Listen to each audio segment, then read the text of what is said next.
Well,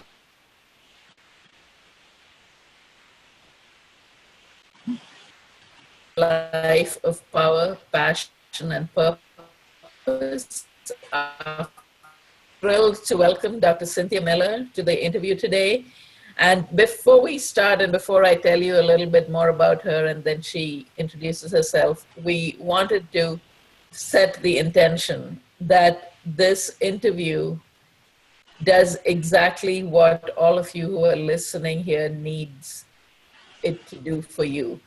As I've said before, the purpose of this series is to let you know, first of all, that it's okay to lose trust after trauma. All of us do that sometimes. Lots of other people who have been through trauma and have made the journey from trauma to trust and are living lives full of power, passion, and purpose after tragedy. And also to let you know that we are here holding this for you to make that same transformation. So with that intention, it's my pleasure to welcome to the series Dr. Cynthia Miller, who has been a paradigm change mentor for over 35 years.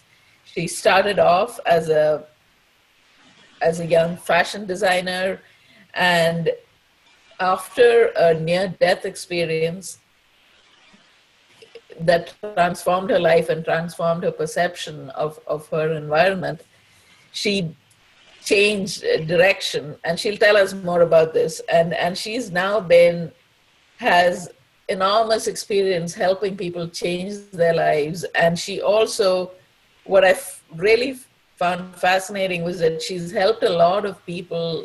She's also been a kind of wilderness guide. So she's taken people through whitewater rafting, and through the experience of external landscapes, she's also helped people explore their internal landscapes, which is such a fascinating way to do it. So Dr. Miller, thank you so much for coming and participating in this series. I am so honored to have you here.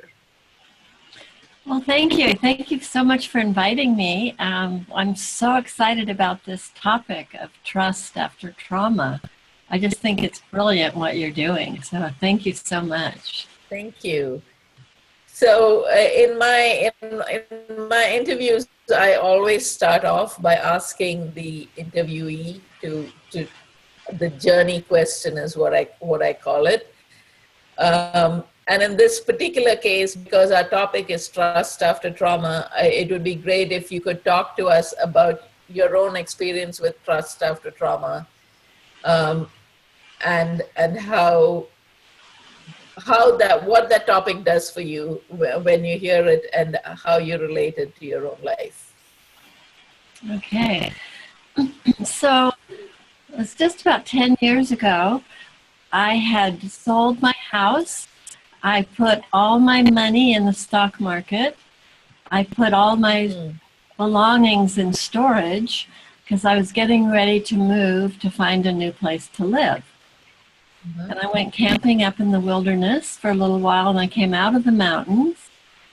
And when I came out, I discovered that all my money in the stock market evaporated completely. And then I discovered that almost everything I owned in storage had been stolen. And at the time, I was in severe pain, and I saw absolutely no reason to live. It was just like everything had been ripped away. So I was actually on the verge of committing suicide. It was just like it was totally black. And this energy came from inside my guts and came up, and it said, choose gratitude.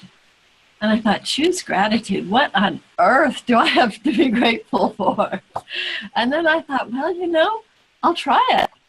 If it doesn't work, I can always kill myself later. So I did, okay, I'm going to try this, choosing gratitude. I had no idea kind of what that meant. But I was pretty much at the bottom of the bottom. So I was ready to try anything. so I started working with gratitude. And if we go back a little ways, earlier when I had my near-death experience, after that, this energy came up and out the top of my head, and I could see in bodies, and I could see all these different dimensions. Mm. And so I had been doing that work with clients because I could see inside. Well, I can also see inside my own body. So I started working with the gratitude and spinning gratitude energetically through the pain and through my body. Mm. And things started to shift in a really radical way. Wow. Yeah. And I started giving thanks for everything being stolen. And it was like counterintuitive. You don't want to. My mind was going crazy. Like, I can't give thanks for everything being stolen. But I just kept giving thanks. And it was this unraveling and this profound experience. And So, did you feel it in your body as well as so can you describe what it felt like physically? Just so I'm just trying to figure out. yeah. So I'd had this pain in the Yeah. back of my neck for Yeah. most of my life. So I started spinning gratitude through the pain, and the Uh-huh. pain started disappearing. So I would say, thank you for the sharp pain, and I would thank it for being dull. And then Mm. something else would arise, like I would be angry or upset that everything was gone. And so I would give thanks to being upset. And I called it radical gratitude because it was like I was totally committed to being grateful for everything. Yeah. And it was a profound practice. And it Mm-hmm. really got me through that time. And I realized, Yeah. Yeah. yeah, and what it was doing was reconnecting me to my essence, to who I really am, to the truth of my being. And I realized that when the movers were at my house, my guts didn't feel right about the movers, and I kind of didn't do anything about it. And I had Yeah. been talking to my stockbroker about getting out of where my investments were, and he said, "Oh no, you're fine." And so I didn't trust my guts again.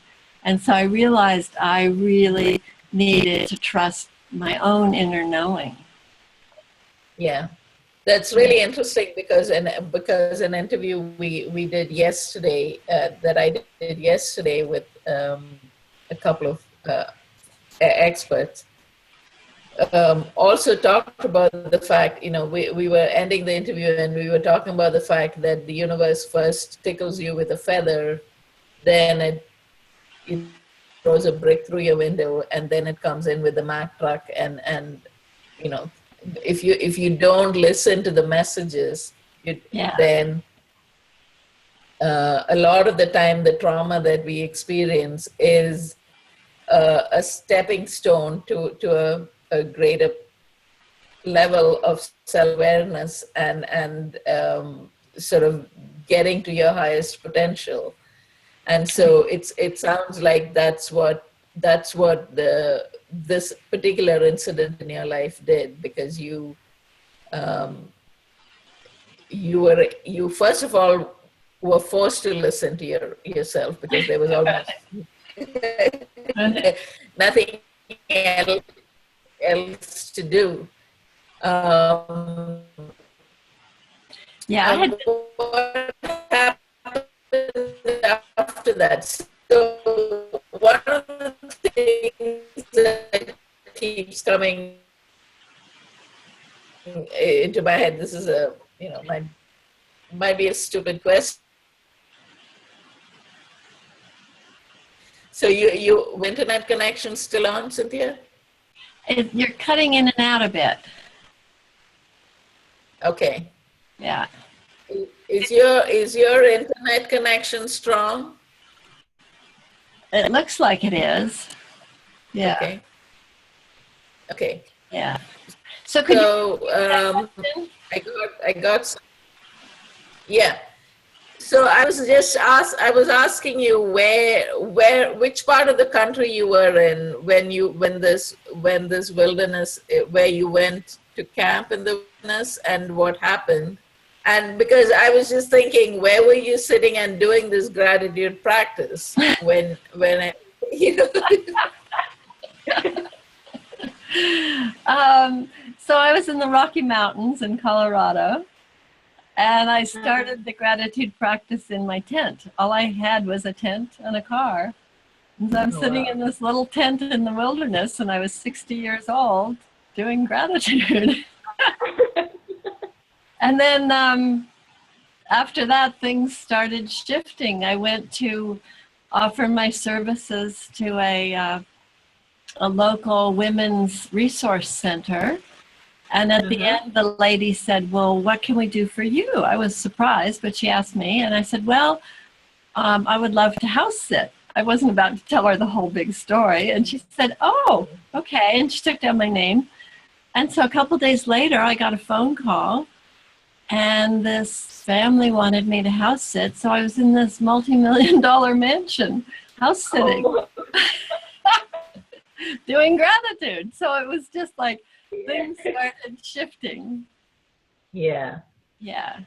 So let's go back a little bit, because I know you have a really interesting history where you've been to India several times. So let's go back a little bit to your near-death experience and what that was like and what happened when you were there. Can you still hear me clearly? Yes, I can hear you great. Okay. Yeah, so it was 1974, and I had an acupuncture treatment for the pain in my body. And I went into a coma and then went down the tunnel of light and had the near-death experience. And then about 2 or 3 days later, I was still recovering, and I was sitting on the couch. Yeah. And this energy, this bolt of energy just came up my spine and erupted at the top of my head. And I looked up, and I could see inside the cells of my arm. And then I went out on the street, and I could see inside everybody's body out on the street. It was shocking.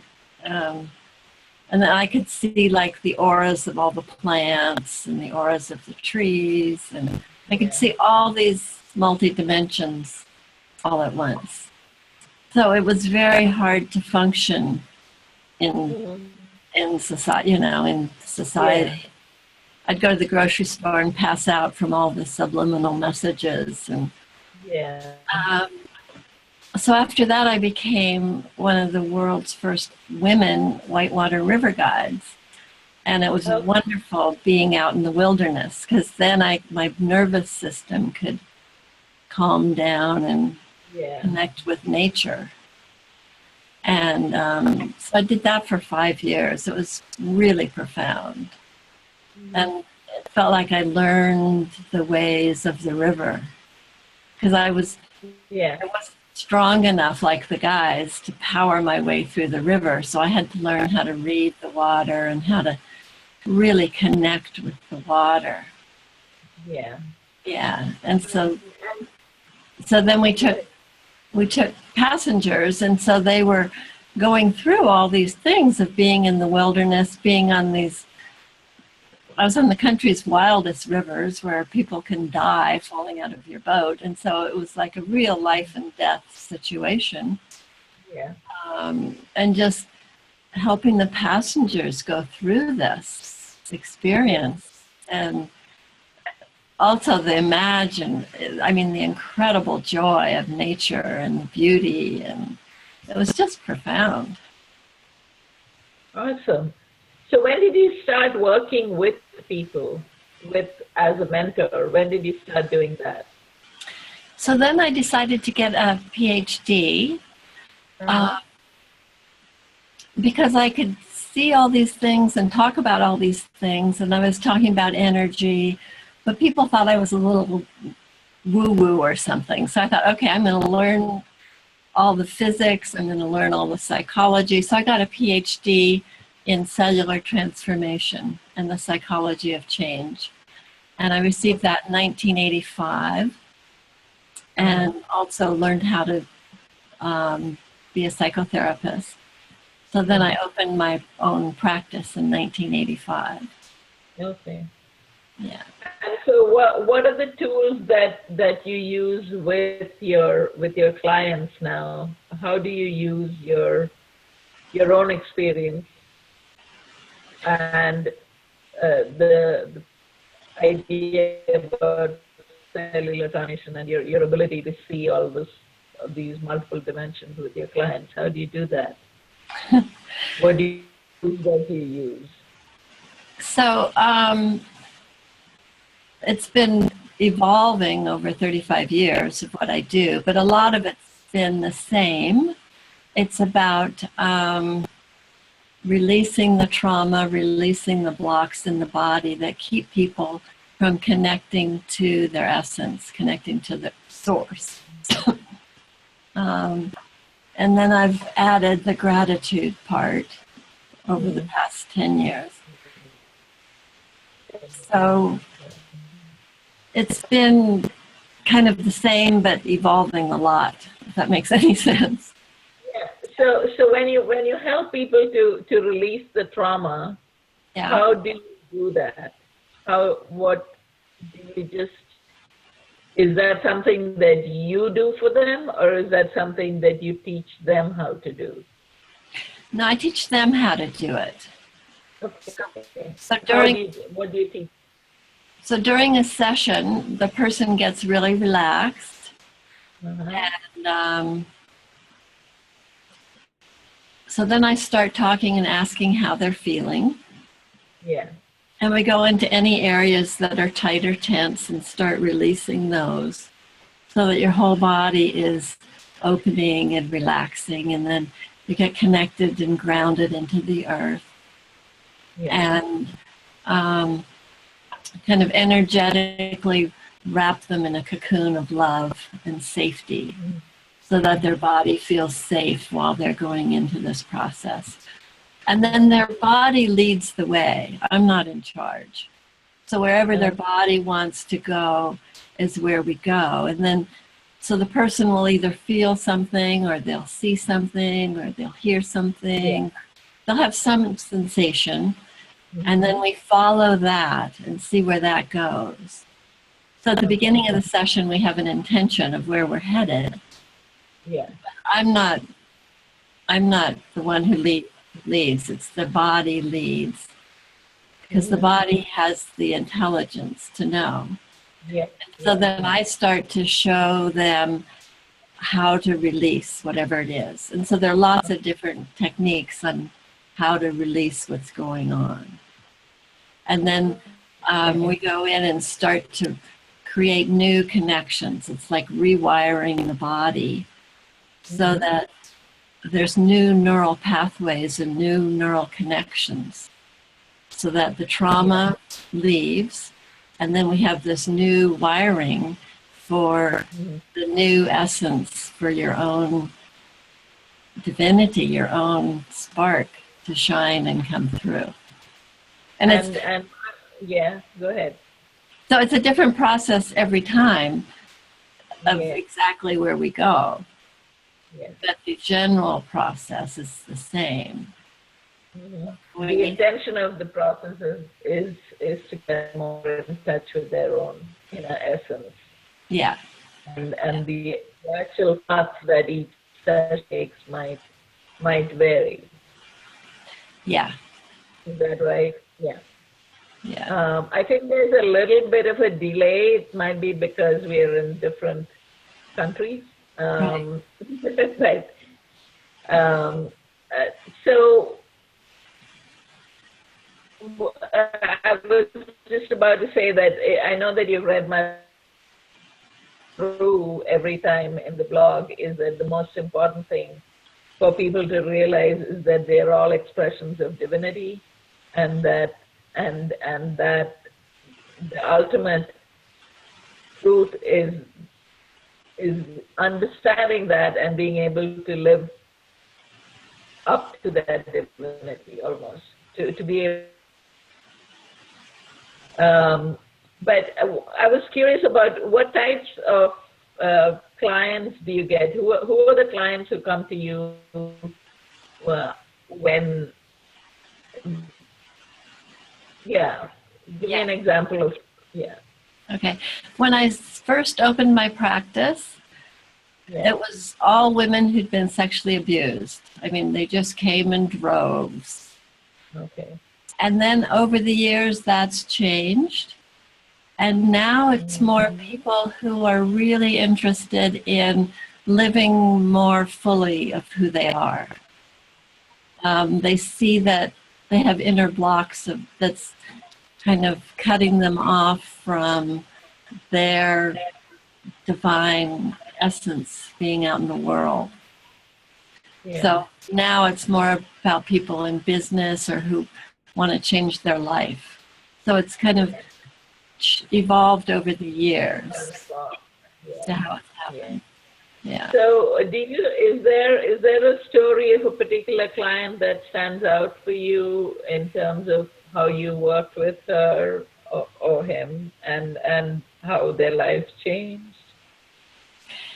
Well, what comes up is when I first opened my practice in 1985, my first client was this young girl who was 15. She had just gotten out of an alcohol and rehab center, Uh-huh. and she felt her life was useless, and she thought the only option she had in life was to be a prostitute. And she was this gorgeous young woman, just incredible. So I worked with her, and then it ended up that I worked with 13 members of her whole family. This whole family lineage was Oh my goodness. filled with incest and rape. It was just profound. So it was kind of, we worked with all family generations. And a few months ago, I received an email from her. So this was 35 years later. Yeah. I was absolutely blown away. I said, "How did you find me?" She said, "Well, I just looked up Dr. Cynthia cellular transformation on Google and I found you." Oh, wow. And she sent me the most beautiful email. She said, "I wanted to tell you how good my life turned out. And I Wow. wanted to thank you for all the work we did." And she just said, "I know that my life would not have been the same without our work." And she went on to say, she graduated from college, she's married and has a young son and is very happily married. And it was profound to hear that this work had expanded and touched her whole life, that it really went deep, and that, yeah, I was blown away to hear from her. So we've been emailing, and it was just really touched my heart. That's amazing. And when you say you worked with the 13 members of a family, are you talking about physically working with them, or energetically working with them? No, 13 different people came. So she Came in. started healing, and then her mother came, and then the cousins, and the aunts, and the uncles, and the brother, and the grandmother. It was amazing. Wow. Yeah, What a gift. What a gift that yeah. um, any other experiences with clients that you'd like to talk about? Well, now, like I was working with a client last night, and it was amazing. I've noticed that people are clearing things much faster than they used to a long time ago, Yeah. which I'm really loving. And so what we were working with was getting deeper into her divine essence, because parts of it had been like cut off and denied through things like shame and guilt, had really stopped her from expanding into more of her fullness.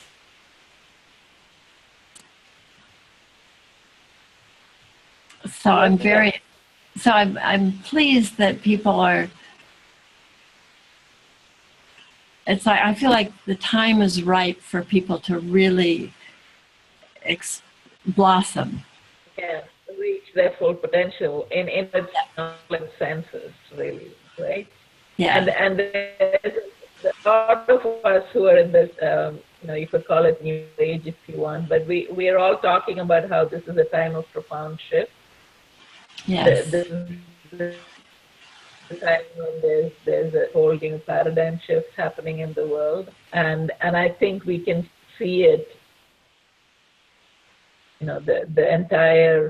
The greater awareness all around about the importance of recognizing, I call it radical self-acceptance, and sort of understanding that there's no part of you that should be rejected, and just being, the whole gratitude practice, and it's just beautiful to see how this is blossoming everywhere in the world.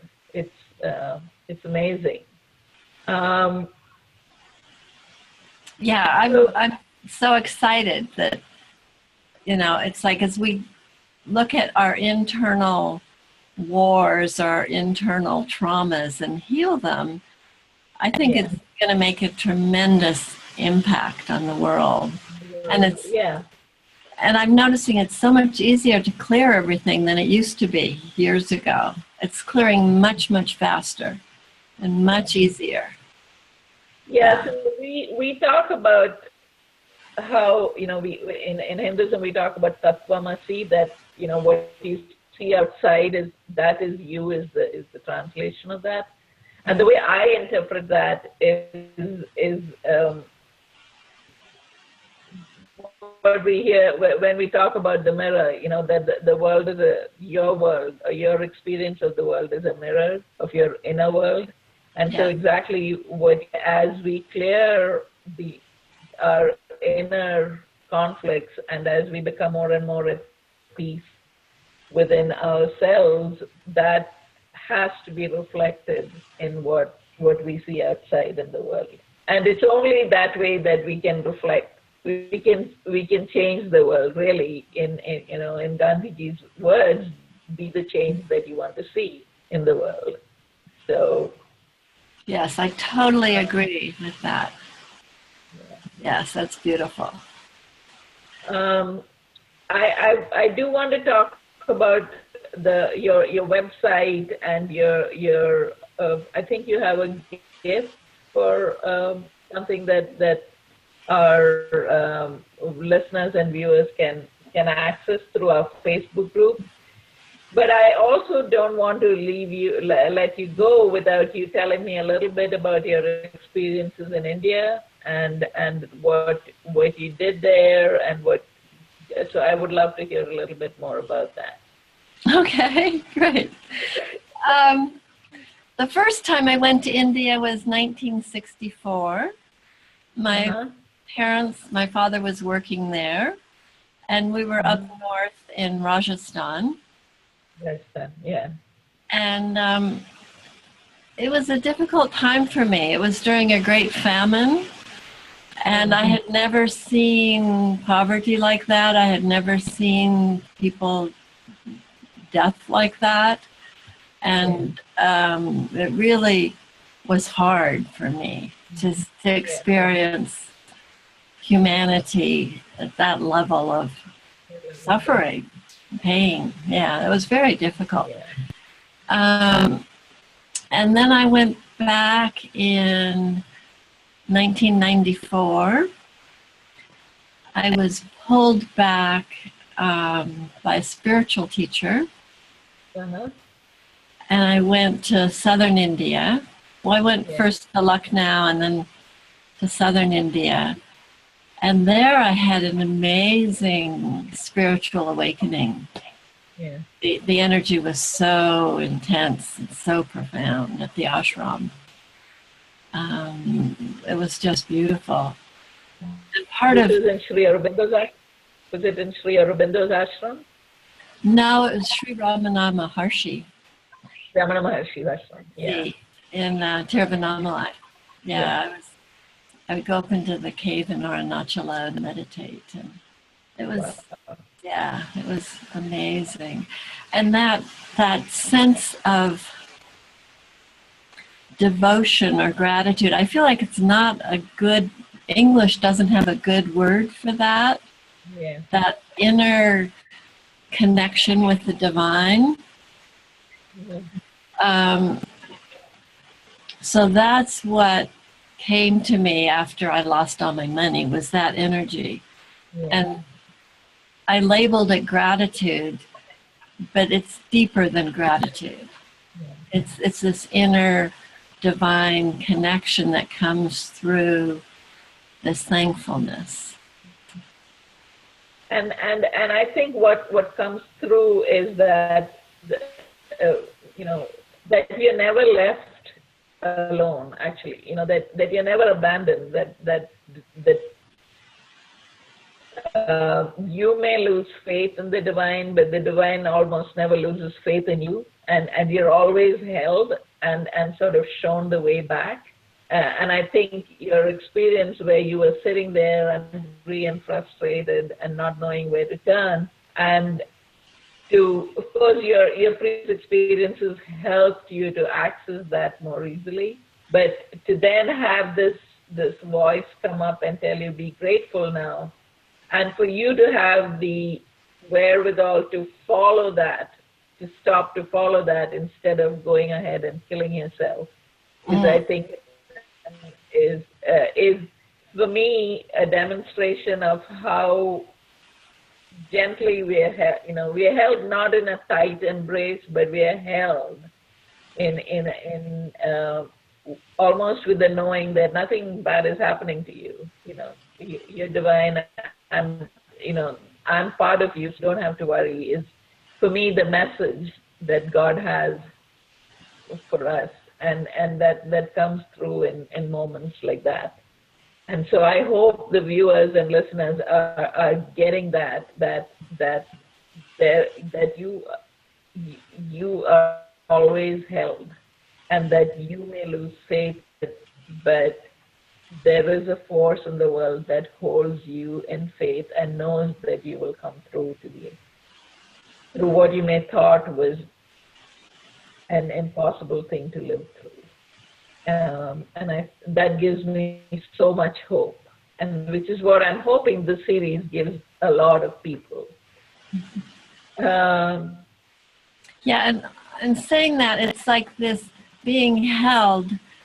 For me, it's not like it's being connected to me. It's like this internal holding of my divine essence. Mm-hmm. Yeah, it's not from an external something there. Yeah. It's an internal process. Yeah. Yeah.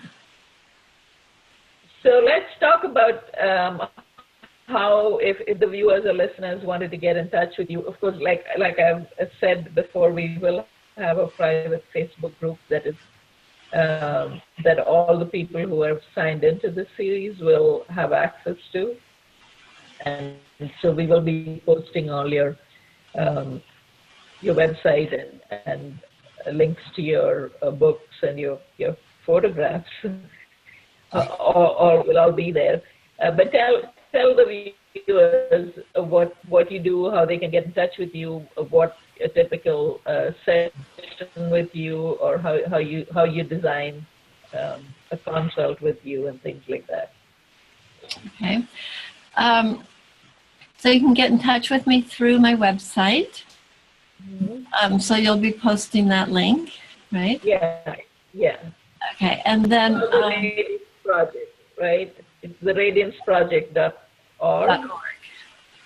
So I have two websites: the radianceproject.org and drcynthiamiller.com. It's drcynthiamiller.com.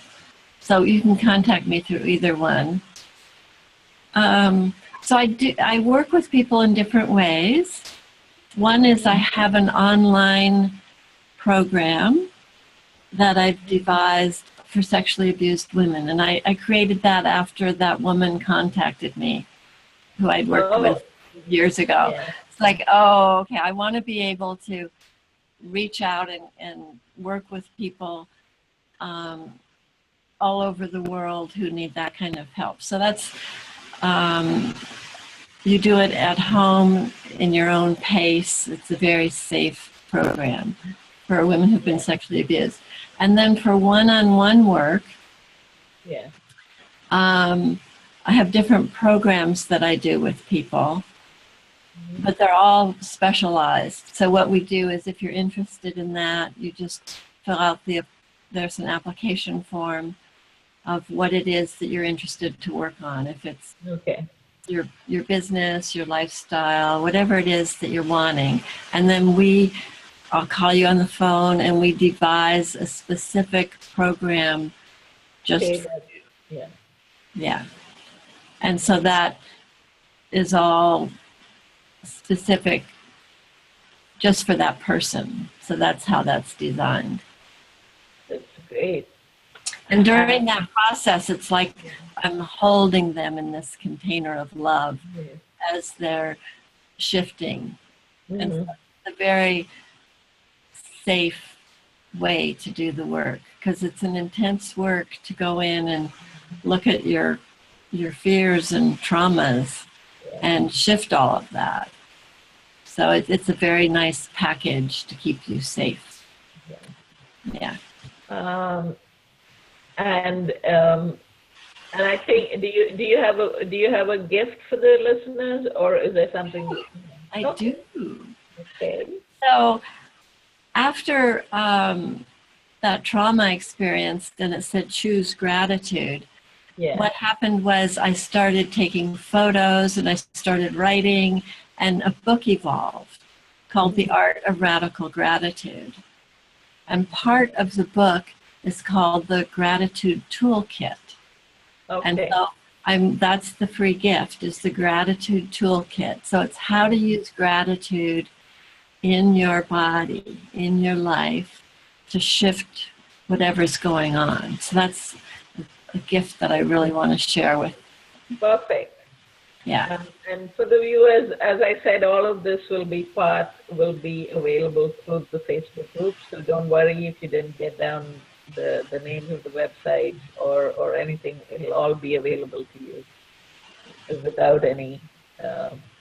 It won't be difficult to get to. Dr. Miller, we're almost at the end of the interview, and I just wanted to give you a chance to, if there's a wrap up, if you think that you really wanted to touch on some things and my questions didn't quite get there. Is there anything that you wanted to end the interview with? I'm noticing that with all the things that are going on politically right now, quite a few people are pretty upset, or they don't quite know what to do. It's like they want to do something, but there's a lot going on right now. And I see it as an incredible opportunity for us to see what's going on in our own bodies. And as you were saying earlier, to change that. And that we really can change the world. I really have hope for humanity at this point, even though it looks dark. To go in and look at your own darkness and transform that. And I think together as a community, great things can happen. So it can be an either terrifying time or a very exciting time. So I invite you to see it as an exciting time to I think the world really needs everybody's gifts right now. And the world needs your essence, your brilliance. To shine. To shine. Yes. Yeah. And I haven't overtly said it, but the part of the reason for doing this series right now is because I'm so aware. I've got a young daughter, I've got a young daughter-in-law, and I've got a little grandbaby, a granddaughter, and a little grandson. And there is a lot of angst. There is a lot of fear about what this means, about just the general political climate in the country. And and that came up, and then a bunch of other things came up. I came across. I had a personal tragedy with my nephew committing suicide, and um, and my daughter went through a really tough time the last 6 months. So there's been a lot of. It's almost as if the trauma's been building, and they just needed. It seemed as if there was a need to sort of let people know that we can get through this. And not only can we get through this, we can thrive through this. And that there are ways in which we can use this time to get the world to a better place. And so Yes. I love how you ended that, and thank you for bringing it up and allowing me to speak to it as well. Real pleasure to have you here, Dr. Miller. Thank you so much, and I'm sure we'll be in touch. Thank you. Thank you so much.